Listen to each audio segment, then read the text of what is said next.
Let's talk about something that's quietly disappearing from our lives. You know, that thing we used to do just for the pure fun of it, with no real goal in mind. I'm talking about hobbies. So, where did they all go? Let's get into it.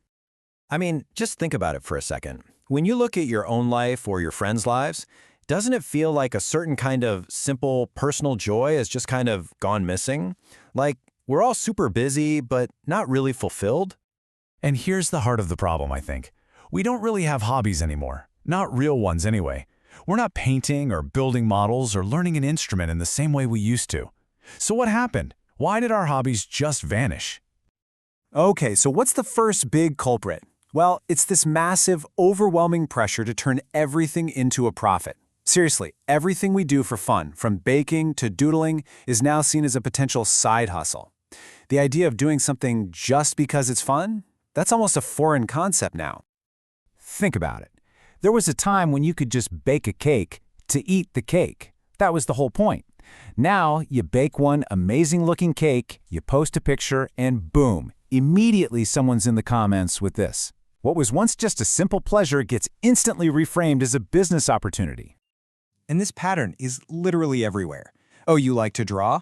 You should open commissions. You enjoy coding in your spare time? You gotta sell an app. The suggestion is always there, pushing our passions towards becoming jobs. And the result? We start to feel guilty if our free time isn't, productive or generating some kind of income. But look, it's not just the external pressure. The second big reason hobbies are disappearing is that we are simply drained. We're running on empty when it comes to three essential resources: our time, our money, and our energy. And let's be honest with ourselves, this right here is a huge part of the problem. So many of our old hobbies were directly replaced by our phones. Reading a book became endless scrolling. Journaling our thoughts became firing off texts. And taking a nice evening walk, that became binge-watching another episode. Our free time didn't actually disappear. It was just completely consumed. On top of that, a lot of classic hobbies have just gotten super expensive. Want to get into photography? Okay, well, that'll be a couple $1,000s for a decent camera and lenses. Want to join a sports league? Get ready for some pretty steep monthly fees. Even something like learning guitar comes with the cost of lessons and all the equipment. Hobbies that used to cost very little now feel like a major financial investment. And all of this leads to the final and maybe biggest resource drain: our energy. After a long day of work, dealing with everyone's expectations, and just constant pressure, we are mentally and emotionally just done. By the time we actually walk through the door, the only activity we have the energy for is collapsing. And this is so important to remember. This isn't some kind of character flaw. We aren't lazy. We are just fundamentally, completely tired. Hobbies require an energy surplus that, let's face it, most of us just don't have left in the tank at the end of the day. And finally, there's something else going on, something happening inside our own brains. We've kind of fallen into this dopamine trap. Our minds are being rewired to crave instant, easy rewards over the slow, sometimes difficult satisfaction that comes from actually learning something new. I mean, this slide really shows the massive difference. Learning a few guitar chords takes weeks of practice. Getting good at painting takes months, maybe even years. But our phones, they give us a little hit of dopamine in like 2 seconds. So our brains, which are always looking for the easiest reward, are being retrained. That slow, meaningful growth is losing the battle against cheap, fast entertainment. So if those are the problems, what's the solution?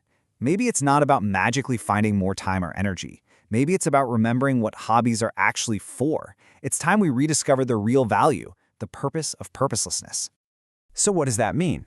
It means we have to completely redefine what a hobby even is in the first place.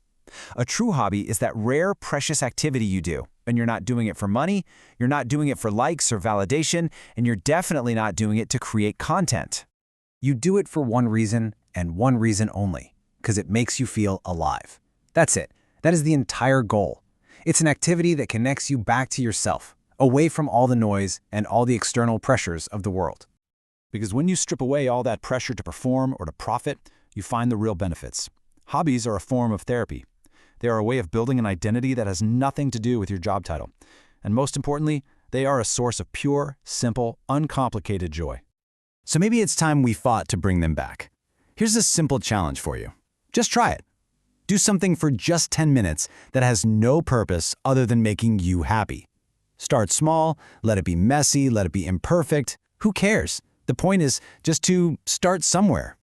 At the end of the day, it really just comes down to a simple trade-off. It's about rebalancing the scales, you know?